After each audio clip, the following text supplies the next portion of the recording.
Welcome to the summit again. I hope you guys are enjoying the sessions. I'd like to introduce you to our next speaker, Walter Jennings, joining us from Hong Kong. Walter is currently the CEO and Director of Asia Insight Cycle, and also a senior consultant at the Tantalus Group.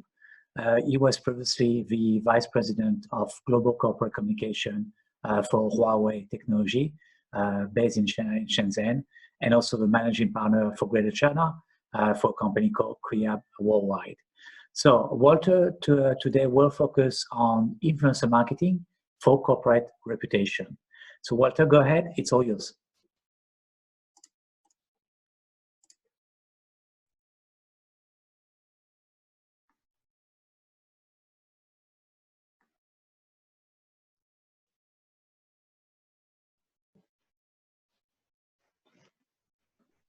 Thank you, Max. It's a delight to be here and be a member of this great two-day virtual summit at Influencer Marketing Asia.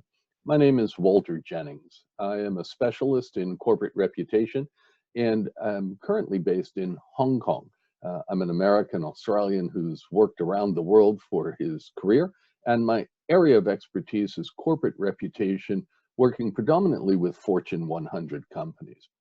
Now, over the course of the last 2 days, you've seen quite a large number of presentations. I'm going to dive into 2.5 case studies that showcase ways to work with influencers to develop corporate reputation as well as for B2B brands. So I hope you enjoy, and I look forward to speaking with you. I will see comments, so please ask questions. And right after this session, we have a virtual networking at 5 o'clock today, and I'll be joining that. So please do come along, ask your questions. It's wonderful during a period of isolation and containment to have the virtual summit and to be joining you all today. So I mentioned to you at the outset, my background is working on corporate reputation, largely with Fortune 100 companies. I've worked both in agencies and with large corporations.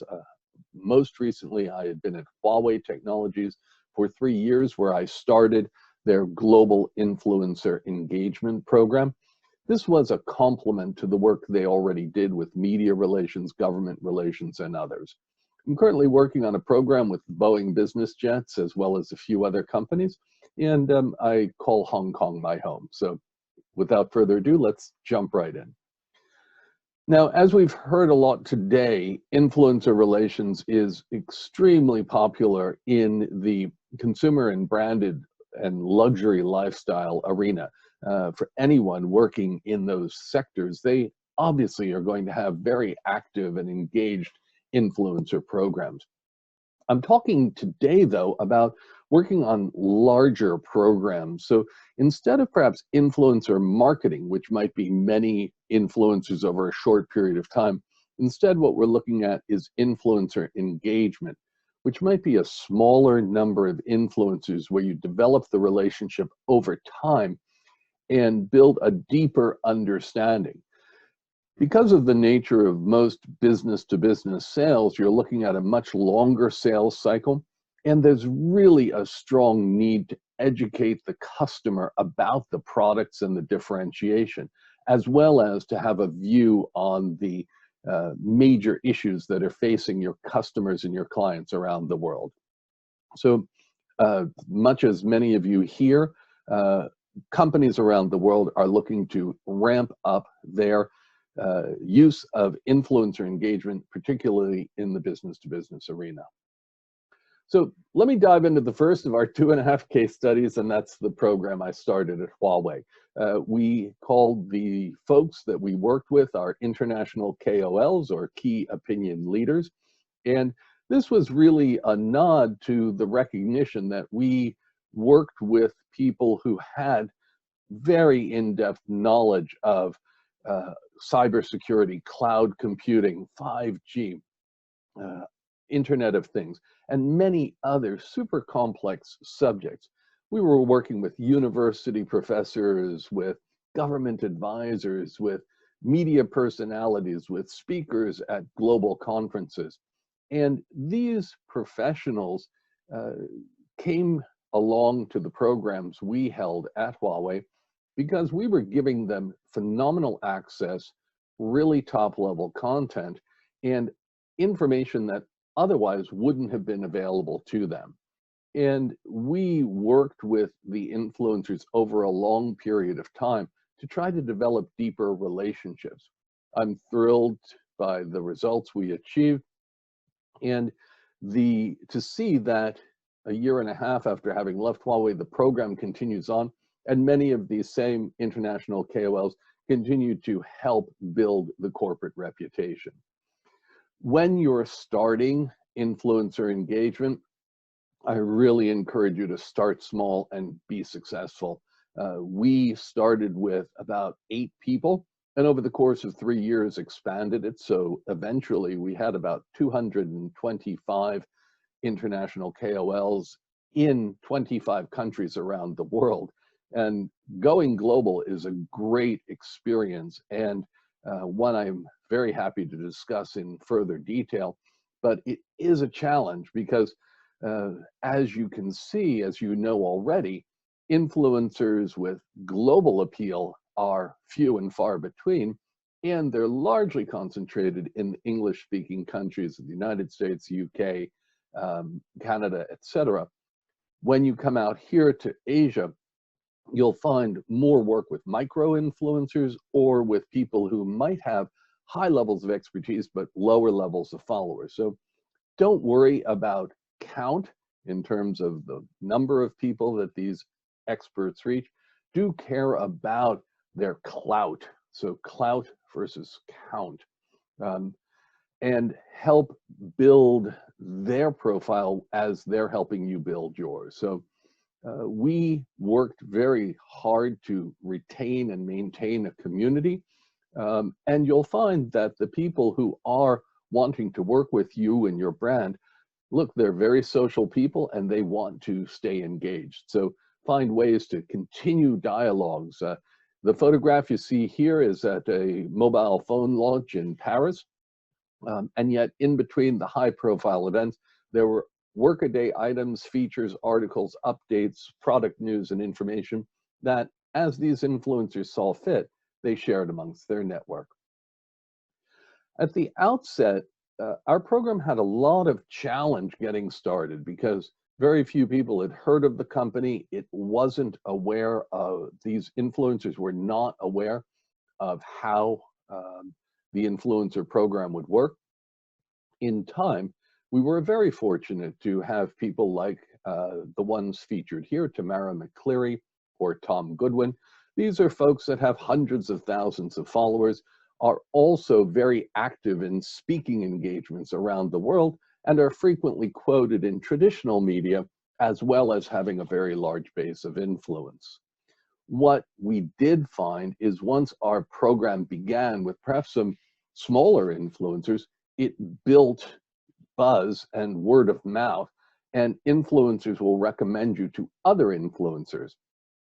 So here I would suggest spend a lot of time screening and getting to know the influencers.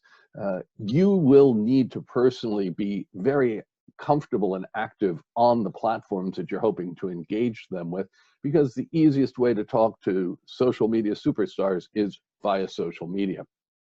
And it can be a challenge to break through and get their attention, but you'll generally find that there's great curiosity and a passion for knowledge that brings people back into your brand again and again. If you do have the ability to work with an agency, I would suggest that you have the agency there to support with logistics, itineraries, content suggestions, creative thinking around new programs, as well as the day-to-day interaction with the influencers over hashtag updates, posts, correct graphics. But within your company, you need to appoint one person who's going to manage that relationship, because really you're talking about long-term engagement, and that really can't be outsourced to an agency. That's something you're going to have to step up to. So it's a great partnership when you find the right agency and you get the right level of help, but it's something that you can't wholly outsource yourself. Now, uh, as we grew the program at Huawei, we found difficulty finding influencers in regional markets. So, as Huawei is a global company, it had very large operations in Asia Pacific, in the Middle East, in Africa, in Latin America, Europe, and on some occasions we were doing events in market. So we were hoping to bring together the greatest opinion leaders in Asia Pacific.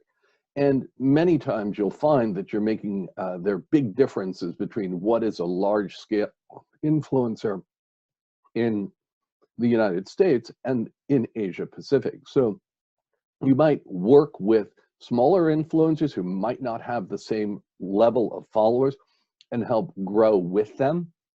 That said, um, worrying more about the quality of the followers as well as the quality of the engagement.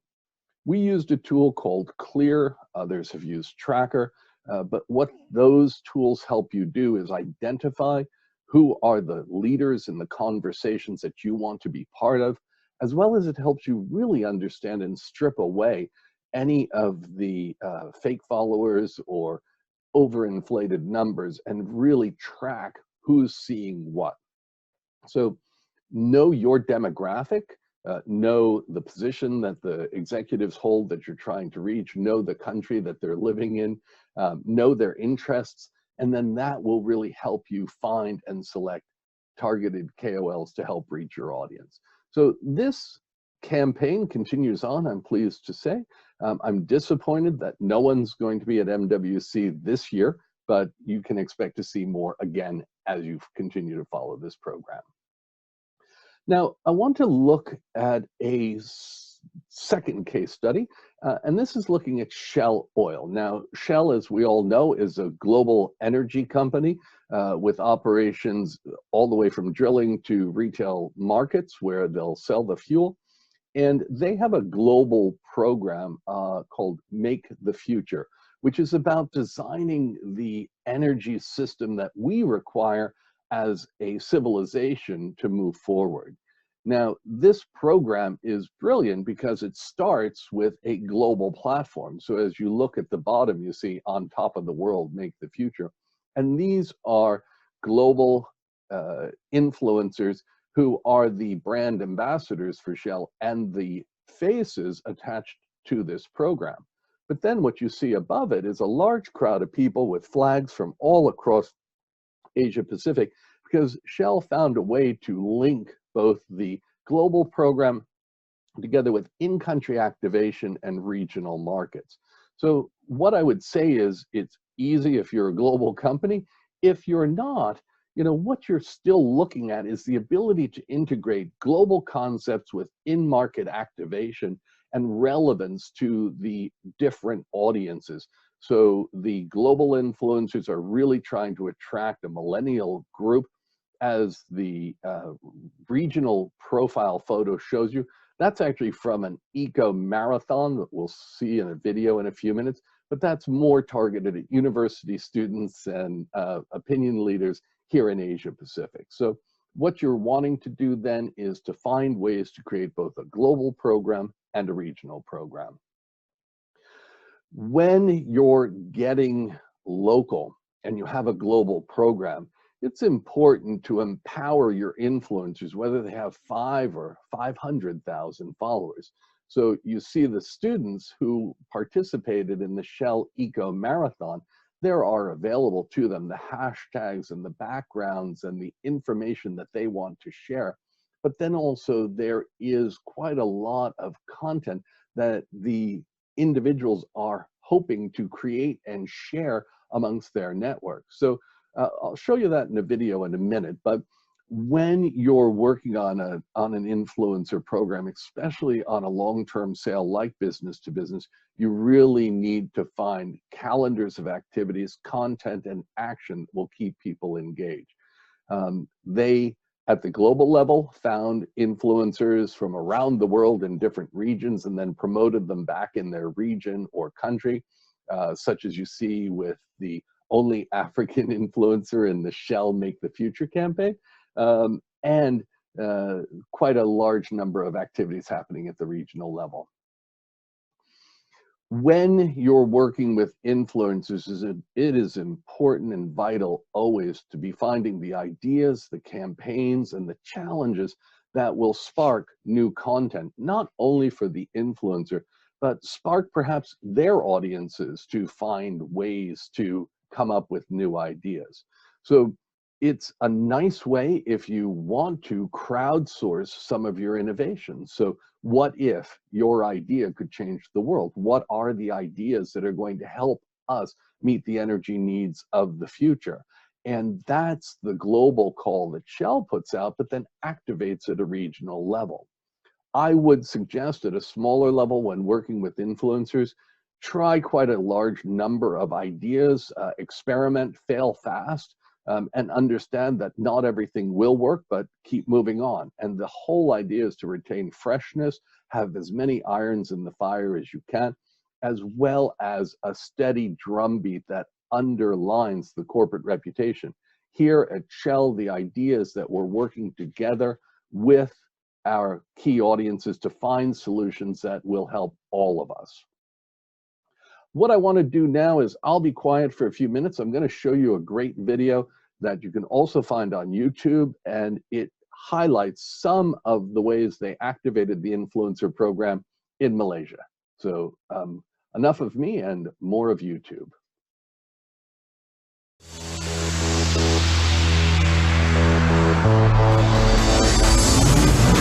The world will need more and cleaner energy solutions. We will need everyone to chip in.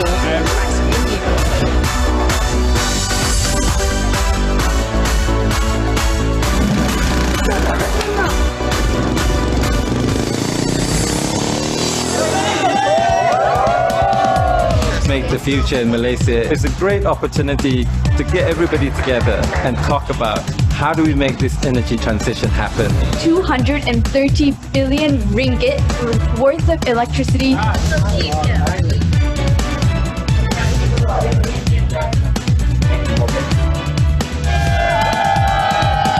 Welcome to Shell Eco Marathon Asia 2019.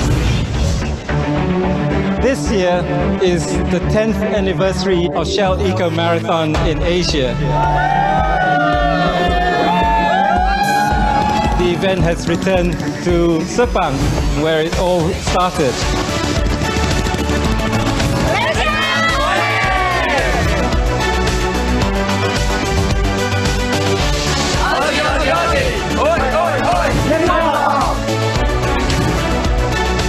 An all-girls team, I think, says a lot about how strong this program has become over the course of the 10 years. أنا مو قاعد أنفي دورة، لكن لما نكون فريق كله بنات قاعد إحنا نبين اللي أصغر منا أو حتى اللي أكبر مننا أن ترى نقدر نسوي هذا الشيء. Shell Eco Marathon Asia is very important to Shell because here we can give a platform to the regional talents, the future scientists and engineers who come up with innovative ideas, creativity, and design the vehicles that you and I will be driving in future.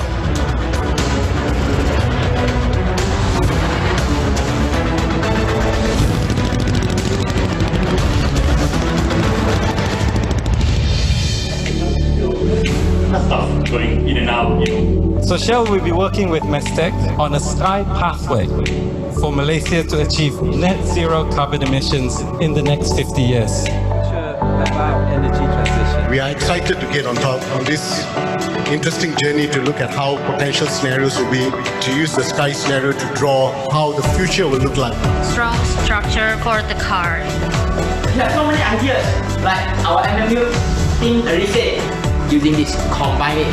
The key here is getting these young minds to think about how they can help to find energy solutions in a creative manner.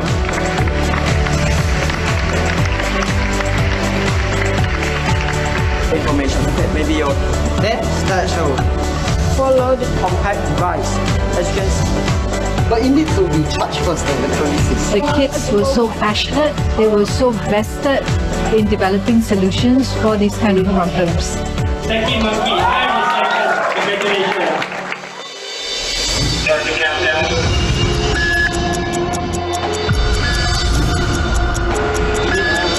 1 minute. Everybody clear the track.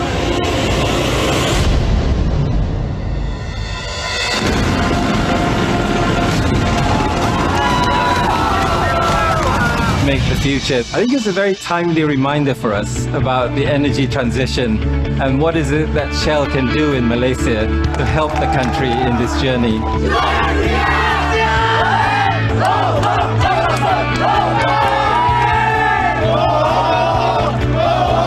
The energy challenge is very daunting, but the kids are so creative. It really gave us the hope and the confidence for a brighter future.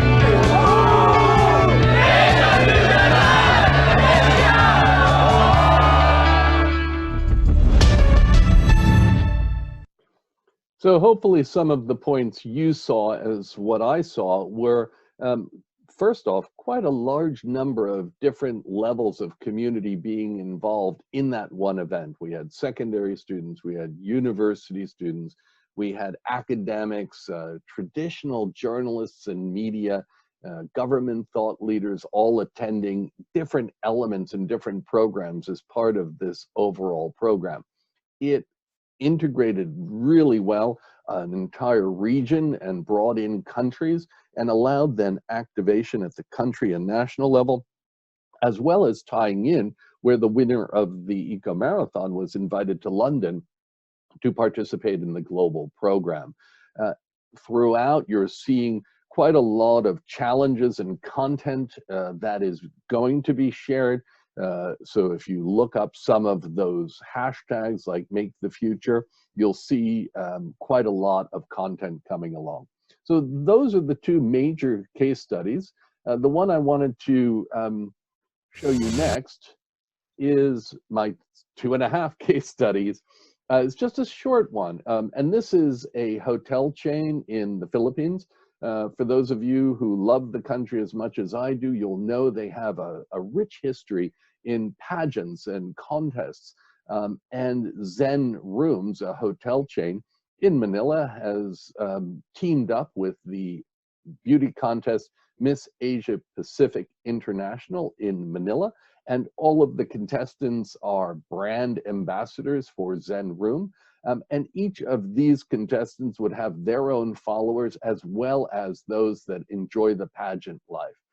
This same program may not work in every country. Culturally, the pageant community is very robust and alive in the Philippines, and it's a brilliant campaign to just showcase how you can work at a large level like Shell, or at a global level like Huawei, or at a smaller level like Zen Room. So those were a few of the examples that I hope show you the lessons on working with influencers, on corporate reputation, as well as B2B brands.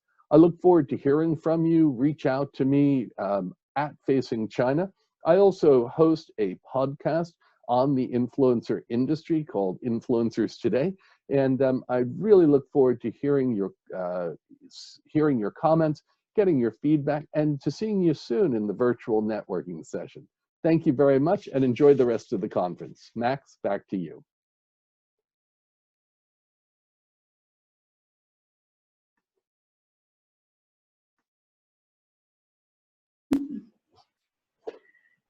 Hi, this is Max here. I hope you're enjoying the presentations. I just wanted to step in and remind you again on a few things. First, you can ask questions using the comment sections at the bottom of your page. That page gets refreshed with questions on a regular basis, so speakers can actually answer them in real time during the presentation. The other thing also, if you want, you can access the private group on the Entrepreneur website. You must have received an invitation, and then in this group you will be able to meet fellow delegates and your speakers. Last thing as well is, if you have time, come and join us at 5 o'clock today for the virtual networking session. So we created a virtual lounge. It's some kind of a lobby where we have tables, and speakers and delegates can actually move around from table to tables and interact in real time using video calls with all the different participants. So come have a look. I think you will like it. It's pretty fun. And this way you can also meet with the speakers and ask them more questions. All right, thank you very much again for your time, and we'll see you at the next session.